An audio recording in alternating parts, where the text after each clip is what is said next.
technology has made great changes in the practice of medicine.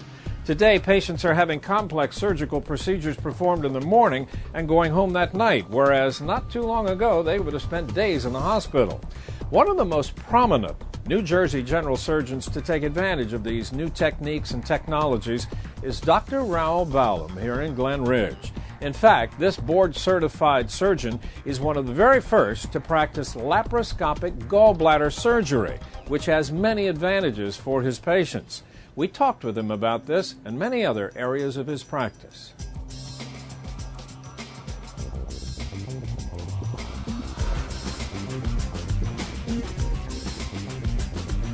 My practice typically is a general surgery practice that involves doing the bowel surgery, gallbladder, hernias, breast, and varicose veins, some kind of insertion of catheters for chemotherapy and whatnot. You know, Doctor, technology has had such an impact in society these days in almost everything. What about in your medical practice? How has technology impacted that? It changed completely because to start with laparoscopic gallbladder surgery in 1990, the initial hang-up was the lack of instrumentation. And then once this procedure came into vogue, that changed the entire field of surgery. Now we do the rest of the surgeries involving the bowel, the colon, and the appendix, hernias, everything through the laparoscope because we have the instrumentation available at this stage. Currently, as of today, we're looking into a different type of surgery altogether where you won't have any incision and going and removing the appendix or the gallbladder or doing various procedures. Still, it's under investigation in the United States. But in India, one surgeon has done about 20 appendectomies that way. This is called a natural orifice surgery. That's what we're working on right now. In the next few years, that will be coming into effect. After my first child 30 years ago, my legs, the veins started swelling up. I had 3 kids in 3.5 years. I did 19 years of bedside nursing. That's a lot of time on your feet. Despite, the support hose and whatnot, my legs would hurt at the end of the day. They would throb, they were painful, they would cramp up at night. It was also unsightly. So I looked into a couple different procedures, and then I decided to go with Dr. Ballem for this procedure. It's basically a same-day procedure. It's done here in the office. I came in the morning. He did the procedure. I guess it took about an hour. You went home with your leg wrapped. You wore support hose on that leg for 2 or 3 weeks it was. Not painful. You could return right back to your activity. I had the second leg done a week after the first one. And again, no ill effects. I would highly recommend it. My legs feel great now. I don't have the cramping. They're not tired at the end of the day. The varicose veins is another common problem, especially for young females and young males. And what it does is it not only gives you unsightly, ugly veins in the legs, and it gives them symptoms like pain in the legs, heaviness, throbbing, and tiredness, and fatigability in the legs. The medical management for the varicose veins is wearing a good pair of compression stockings. The reason they get these varicose veins is the valves in the veins that are supposed to allow the blood to go only one direction towards the heart are not functioning. So when they stand up, the blood, instead of going towards the heart, it also goes down and increases the pressure in the peripheral veins and make them get bigger and bigger every day. In 1996, we started the breast center mainly to provide a comprehensive care for the breast problems in one setting. What we established here was to do mammograms, stereotactic breast biopsies, and also the breast surgeries upstairs in our surgery center. And we provided the state-of-the-art technology. A stereotactic is a technology where you do a biopsy of the breast lesion that you can feel or see. If you can feel a breast lump, you can remove them by making an incision. But sometimes patients come in with a little shadow or a little calcification in the breast that you can't see or feel. Stereotactic technology, what it does is it precisely locates the lesion in the breast, and then the computer aids us to go to the lesion and remove just the lesion without removing any normal breast tissue. That's what's called a stereotactic technology. Using that, we can do a biopsy by using a mammotome, or we can excise the whole lesion by using a site select technology. Site select technology is a relatively new technology. We are the only one that are using that in New Jersey at the present time. What it does is you can remove up to the lesion of 2 centimeters, 20 millimeter size lesions without the need to go back to remove further tissue. This is basically used to make a diagnosis, not to treat a breast cancer. Say, for example, if somebody has a group of calcifications in the breast, and we take a biopsy, and it comes out benign, but the next year when they go back to the mammogram, the radiologist is going to be reading the same thing over again, saying they are suspicious. By using the site select technology, we're going to remove the entire lesion, so next time when they go in, there's nothing there in the breast. We're here in the surgical suite. The doctor is now preparing to do a gallbladder surgery. Is that right, Dr. Ballem? Now, this is going to be laparoscopic.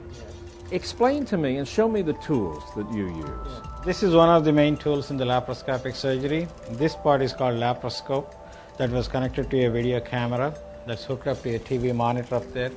Once we introduce into the abdominal cavity, you can see the entire abdominal contents on the TV. And we'll be doing surgery looking at the monitor. This part actually goes inside the body, correct? It comes in various sizes. This is a much smaller version of the laparoscope. With a 5 millimeter incision, you can achieve the same thing. Show me what you're actually doing once you get inside the human body, because you're working with two tools here, aren't you? It's more than two tools. Once the patient is anesthetized, we make a little opening into the belly button. Yes. And we put in a little tube called trocar. Through that, we put the laparoscope inside the abdomen. That will give us a visualization of the entire abdominal contents. It lights up the interior. It lights up the entire abdomen. Right. And then under direct vision, we put 2 or 3 or 4, depending on what procedure we're doing, more trocars. Typical laparoscopic instruments that will go through the trocars that we put in, give us an access to do whatever we need to do inside. And this gives us the visualization. These are the tools to operate inside the abdomen. Once the procedure is done, we remove the gallbladder or colon, appendix, whatever, through the belly button. And is this surgery just to remove gallstones, or is it to remove the entire gallbladder? Both. The gallbladder itself is diseased and making the stones. That's why the gallbladder has to be removed along with the stones. If you just remove the stones and leave the gallbladder behind, the patients will have the same problem the next year because the stones will continue to form. The gallbladder's function is only storage of excess bile. It doesn't produce bile. So when it's diseased and it's filled with stones, it's not really doing the patient any favor. It's only waiting there to cause some trouble down the road. By removing a non-functioning gallbladder, you're not going to miss it. Your digestion, everything will be normal. The bile is made by the liver, comes through the bile duct, and mixes with the fat to make the digestion of fats. When we started doing it, took a couple of hours, but now it takes like 15-20 minutes to remove the gallbladder. What about hernias, doctor? Do you repair a lot of those? Yes, yeah. Hernia is also very common for young males and stuff. It can come in female patients also. Hernia is like a rupture. When a tire rupture, the tube sticks out, same way if there's a rupture in the muscle, a loop of bowel comes out. Sometimes the danger from a hernia is a strangulation, meaning cutting of the blood supply to the piece of bowel that came out. For that reason, we tell the patients to get the hernias fixed before they run into complications. Because if the strangulation occurs, sometimes we may have to resect the bowel and make a major operation instead of fixing a little rupture.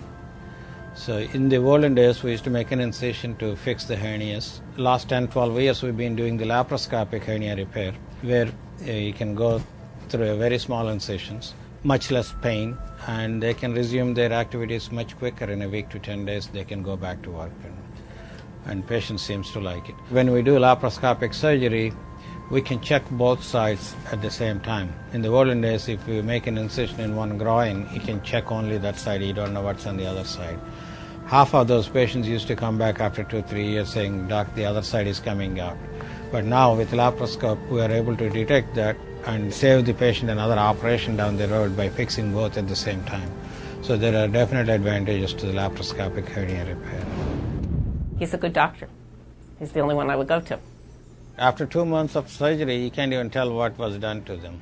As a matter of fact, when I first did my first gallbladder surgery, next morning the patient went to an orthopedic surgeon because of her knee problem or whatever. The surgeon couldn't believe that she had a gallbladder surgery the day before and she came to visit him. So he thought it was a sham, and he picked up the phone and called me, asking me, "Did you really do a gallbladder surgery on this patient?" So I said, "Well, yes, we did, and this is a new technique, and that's how the patients will look after surgery."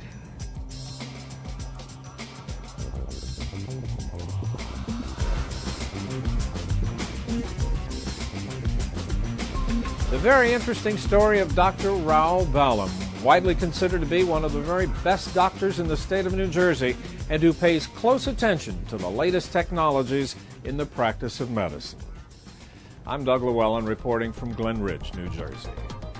Well, that does it for this edition of Close Up on America's Business. I'm Janice Marie. Thanks for joining us. We'll see you next time.